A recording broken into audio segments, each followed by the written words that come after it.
Welcome to the very first episode of the UCBL-Ultimate Character Battle. This is the show where we take two of the most iconic and powerful characters from across families, pit them against one another in epic, in-depth showdowns. There's no better way to kick this series off than with two infamous villains, one from anime and the other from video games, who both rule through tyranny, fear, manipulation, overwhelming power. Frieza, DragonBall's tyrannical emperor of the universe, and M.Bison, Streetfighter's dreadful dictator. Now let's not waste any more time on this intro. Here's a few ground rules for this matchup. For Frieza, I'll be using canonical beats from the two mainline Dragon Ball anime series. The Dragon Ball Super manga, the Broly movie, and video games including but not limited to Universe Fighters and Sparking Zero. For M.Bison, I'll be including material from the entire Street Fighter saga, on mainline games, crossover titles, Capcom, Namco X Capcom, Streetfighter Cross Tekken, as well as the Undying comics, animated films, live action movies, and the cartoon series. With the ground rules set, I'm uncheatable. It's my job to find out who has what it takes and who's built to survive in this battle of tyrannical dictators, the series premiere of the UCBL-Ultimate Character Battle.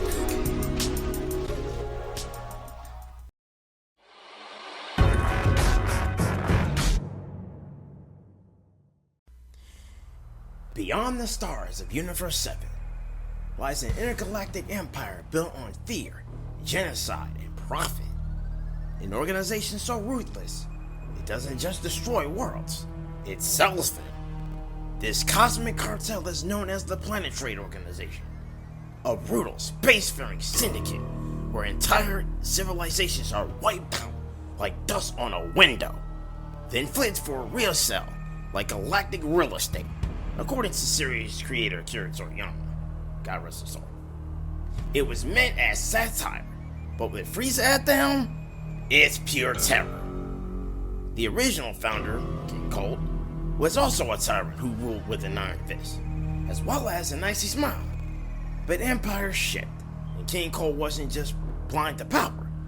He saw in his son not just a successor, but a prodigy of pure malice. So, Cold stepped down, handing the keys to the kingdom over to his offspring. And that's where the universe's real nightmare began. Frieza wasn't your typical Dragon Ball villain who trained for power or fought for justice. Oh no, this dude was born powerful, and worse, born cruel. We don't know much about his childhood, but there's no redemption arc here. This isn't just some sob story villain. Frieza is class and cruelty wrapped in a designer cape. Imagine anime Patrick Bateman if Bateman could destroy galaxies and wore a purple island. Calm, articulate, smug, until he is bored, then he murders you. He isn't just evil, he enjoys being evil. In Dragon Ball, Ki is more than energy. It's a weaponized life force. Frieza mastered it without effort. And while Goku and Vegeta broke their bodies training for years, Frieza was out here sipping wine and casually planet hopping. His death beam is surgical, cold-blooded, the kind of move where he doesn't even look at you. He just points and ends you. He destroyed Planet Vegeta with one hand. No bluff, no hesitation, boom. 14.82 quintons of TNT. That's goodbye Monkey Planet energy. Why? Because of the legend, a prophecy whispered among saints. A Super Saiyan was coming. Rather than wait, Frieza tried to exterminate the bloodline entirely. That wasn't just strategic, that was paranoia-fueled racial genocide. Frieza isn't just the emperor of the universe, he's the Uncle Ruckus of space. Bigoted, condescending, and unapologetically genocidal.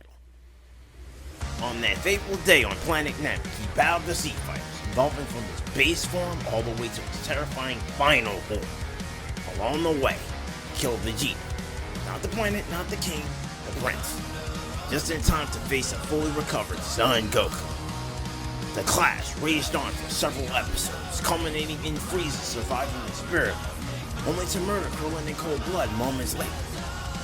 That fatal move pushed Goku past his limits and awakened the very thing Frieza feared the most: a Super Saiyan. Though Goku ultimately defeated him, Frieza wasn't destroyed, left barely alive and floating in space. And of course, Daddy Dearest King Cole stepped in to rescue him not long after. If that's not a plot twist, I don't know what is. Even after getting sliced up like a chef's prep board by Frieza Trunks, Frieza never stayed dead. He's basically Space Trunks. He just keeps coming back. First as a cyber, then as Golden Frieza, hell-bent on revenge against Goku, only to get killed again. And then brought back again, this time by Goku himself to join Team Universe 7 for the 1 hour tournament of power.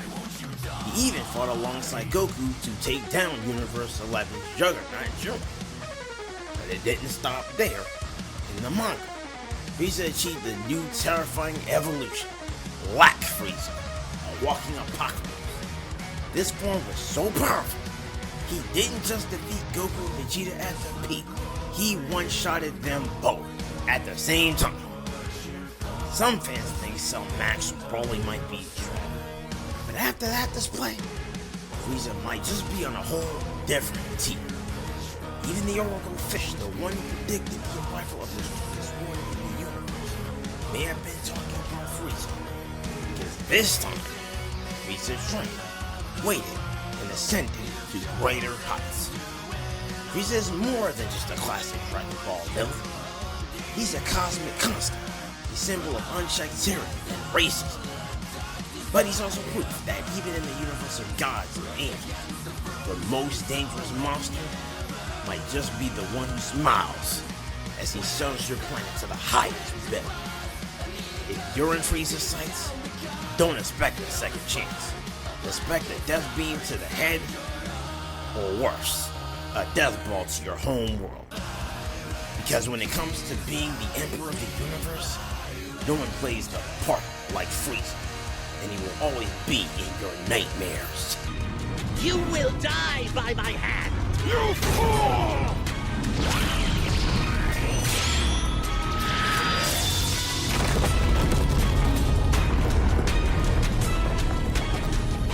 Sabatrinians must kill them all. One thing you should know about M.Bison: he's 100% a real dirtbag.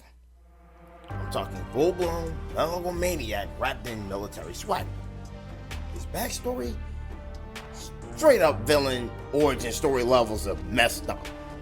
But unlike Frieza, who came from royalty, Bison made himself into a god of fear, violence, and power. Not much is known about Bison's early life, and he makes sure of that. What we do know is that he was once a martial arts prodigy trained in the spiritual energy known as soul power, a force tied to justice, balance, and enlightenment. But Bison, he wasn't interested in balance, he wanted control. He murdered his master, ripped the soul power out of his body, and used it to force something dark, something twisted. Psycho power! This ain't your average energy source. This is chaos given form. Pain weaponized. Hate made real. Then came Bison's answer to world domination. Shadowland, ruthless paramilitary empire, neck deep in drugs, weapons, and human experimentation. And at its rotten core, Bison himself, ruling with an iron fist. At his side, the brutal enforcer Balrog, the elegant but sadistic Vega, and a deadly squad of brainwashed assassins known as the Shaolin Dolls. Sound familiar? It should. Every fighting game or anime has a tournament arc, and thanks to M.Bison, Streetfigher is no exception. He launched the first World Warrior tournament, a global battle royale bringing fighters from every corner of the world. Some came seeking fame, others to sharpen their skills, but a select few, they came to end Bison. More on that in just a moment. Now, let me ask you something. Ever wonder why every one of them Bison's moves is called Psycho? Because he gets Psycho Shot, Psycho Inferno, and of course Psycho Crush. Bison doesn't just defeat you, he humiliates you. Head press into a teleport, then boom! Blast you through a wall like it's personal. And when that twisted power reaches its peak, you get final Bison. Or worse, is like Moon's form. In this state, you command global orbital satellites to rain destruction across the globe, puppeteering world governments, elite fighters, military tech like a caffeinated master. Don't even get me started on the list of people who hate this man. Like with Chun-Li, Street Fighter's Queen of Thunder dies. Her father was a cop. Bison killed him. She joins Interpol with one goal: burn Shadow Lu to the ground. Guy, America's Sonic Boom Soul. His best friend Charlie Nash died trying to stop Bison. Now every punch Guy up was pure vengeance. Yuri Han, the psychotic spider kick queen. Bison's goons murdered her parents and blasted her eye out. She got revenge by joining Zen, the weapons branch of Shadow, and went full crazy. Rose, the last wield of his soul power, literally Bison's opposite, light to his darkness. Once killed his own master, mentioned at the beginning, and possessed her just to extend his twisted life. Gaming, codename Killer B, one of Bison's dogs. Cloned from his own DNA, brainwashed to kill. But when she was sent after Dulcie, freed her mind, now she fights to take Shadow Lu down from within. See the pattern? Anyone who gets close to Bison either dies, breaks, or becomes his pawn in his twisted game of chess. Let's be real, M.Bison isn't just some thug with superpowers. He's Street Fighter's Thanos meets Palpatine, a tyrant with godlike ambition who wants the entire world crushed beneath his boot. He splits fighters who dodge bullets for fun. He's eating Hadokens to the chest like it's just another Tuesday. And when he dies, that's just intermission. He always comes back. He's basically Capcom's version of Hermes. Reoccurring, unstoppable, and absolutely unwanted. In Street Fighter V, we finally wiped them out. Pure Hadoken to the soul. But even that didn't finish him. His essence lingered. And in Street Fighter 6, he's back again. The Nameless Man. Memory gone, mind erased. That psycho power still bubbling under the surface. So that leaves two questions. What happens when his memories return? And what happens if Shadow Lu rises again? We don't have all the answers. Here's what we do know. M.Bison isn't just a fighter. He is a living symbol of domination, a dictator, a warlord, a dark messiah of chaos. He bends energy, minds, and entire nations to his will. And even when you think it's over, it's not. If he wants your soul, he'll take it. If he wants your planet, he'll claim it. And if he wants a rematch, get your Hadokens ready. Because when the dictator of Shadow steps back into the arena, there's only one thing left to say. Your time.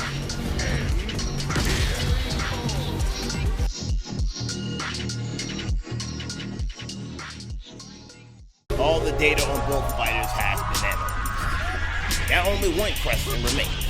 Can M.Bison show Frieza the true power of the cycle? Or will the Emperor of the Universe bring death to this Street Fighter website? We're about to find out as we get ready for the first battle. What? It's the first episode, guys, come on.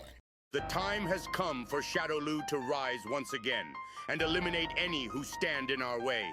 Then, and only then, will the future of Shadow Lu be realized, with no one left to oppose us. Ooh, ho, ho, ho! So this is the legendary M.Bison I've heard so much about. Not that I care for Earthlings, but your psycho power intrigues me. No one comes to Shadow Lu grounds unannounced. Unless you wish to taste death, leave. Now. Such hospitality you display. Unfortunately for you, I plan to destroy this planet and sell the remains at a high price. Hand it over, or face annihilation. Annihilate me? Ha ha ha. How about I annihilate you and your army instead? Psycho Crush!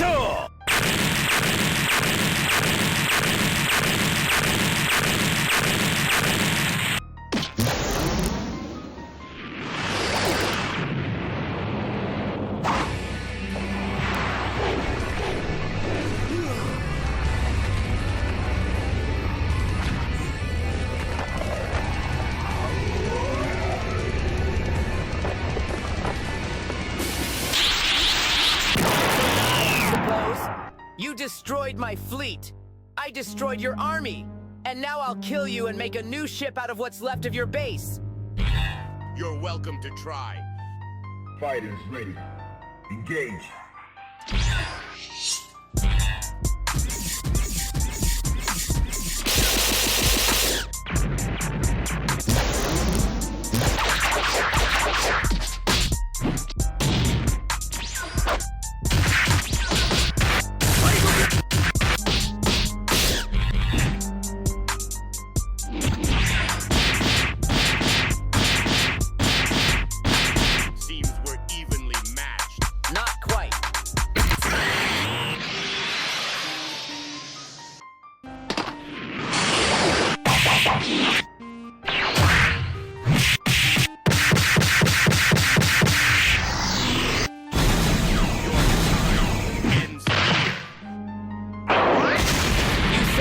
Too soon. I'm still alive. And now, you get to witness Golden Frieza for the first and last time. But for me, it was Tuesday.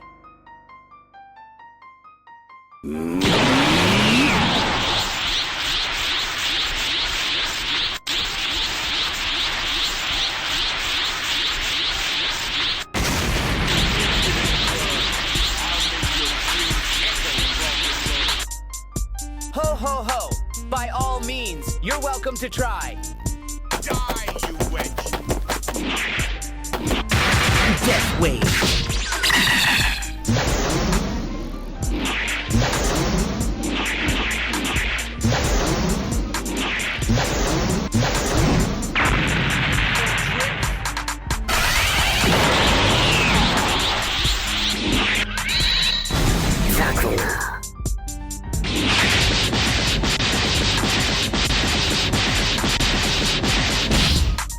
Are you such an idiot that you're in a hurry to die? Hey, hey, hey! Quite the contrary. You've just fallen into my trap. If this is all you got, then I have no choice but to...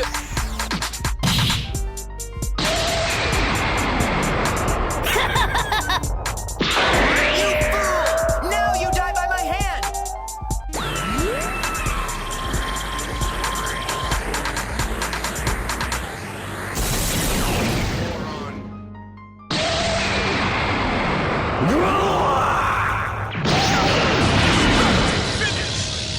Psycho-powered street fighters must be exterminated.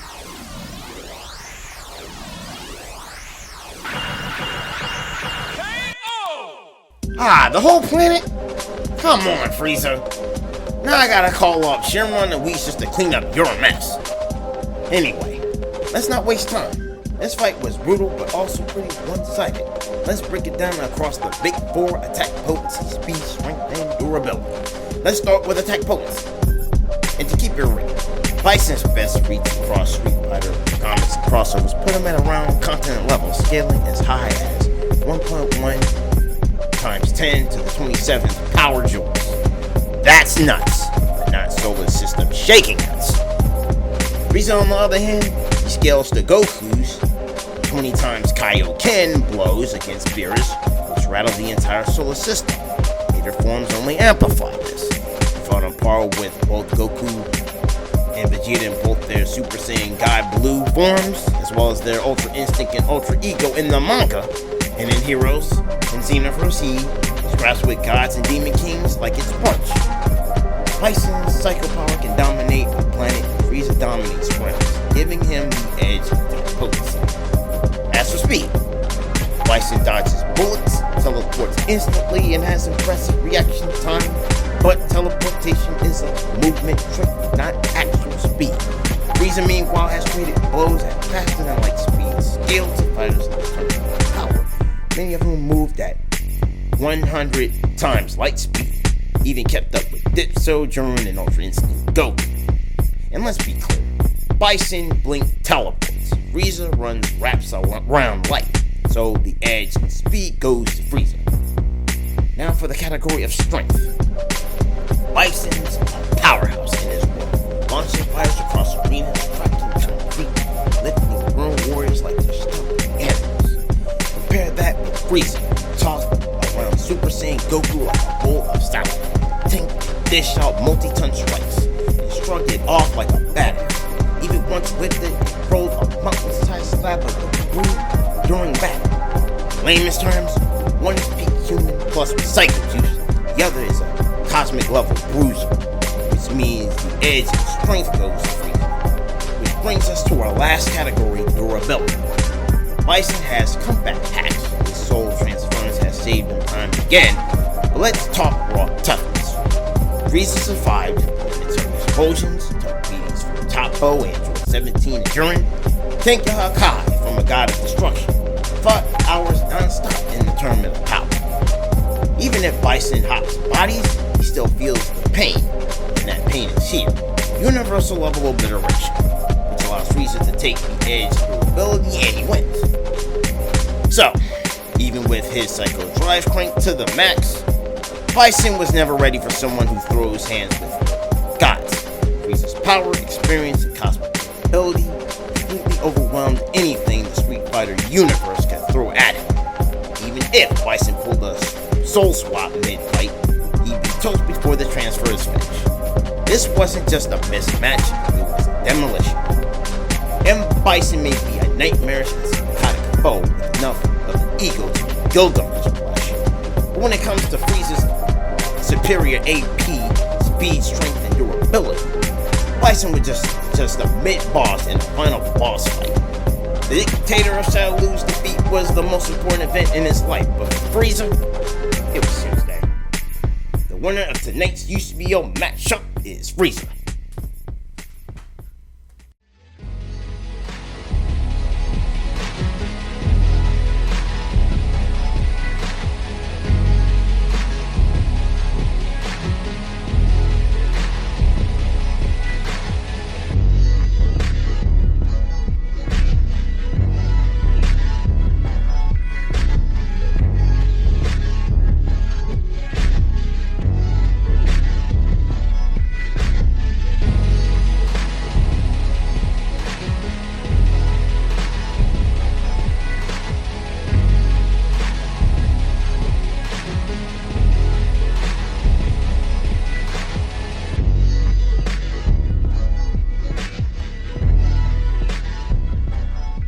When we return to the UCBL Ultimate Character Battle League.